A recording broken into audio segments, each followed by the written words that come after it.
So I wanted to make a video about how I look after my plants, especially in the colder months in the winter. And this is an example of a tree fern that I have. Well, the whole area looks like it's a natural sort of plant scheme, right? You know, it's sort of like a little stumpery, some logs round. But the tree fern is actually in a terracotta pot that I keep really well watered.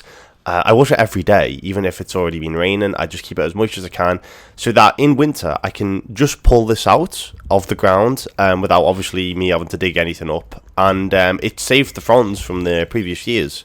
So I think this is a neat little way of sort of making the garden look natural, but also making it all feasible to keep the plants over winter. And this is an example of my Washingtonia that well, it completely defoliated in winter. I didn't protect it as well as I could have, but if you see, it's actually recovered, and you've got the central spear coming out.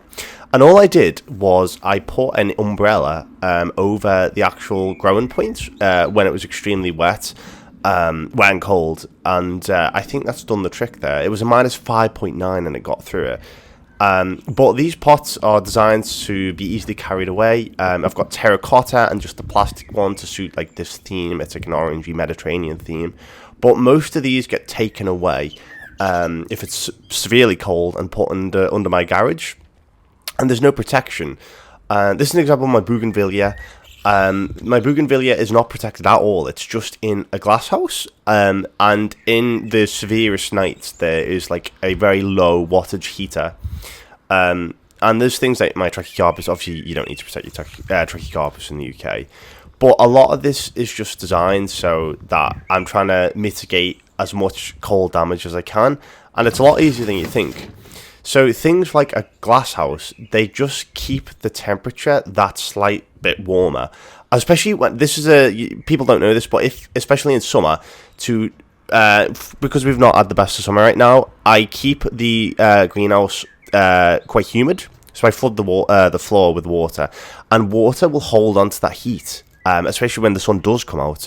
And throughout the night, it will keep the greenhouse make the greenhouse have a higher temperature than outside, and push growth much faster than these guys would if it was outside. And that little bit of extra heat can go a long way in pushing growth. And here's another example of me propagating germinating my cacti seedlings on a very low wattage mat heating tray. But all this is designed to just give that extra heat. Which is the problem when you live in Northern England, because sometimes you're really just lacking it. But no, the combination of just very low cost techniques to give extra heat, especially, as I said, if we've not had the greatest starts to summer, and it just helps keep things ticking along so that when winter does come, at least they've got decent, vigorous growth to survive that. But yeah, I just wanted to show a few little ways of how I keep my garden happy.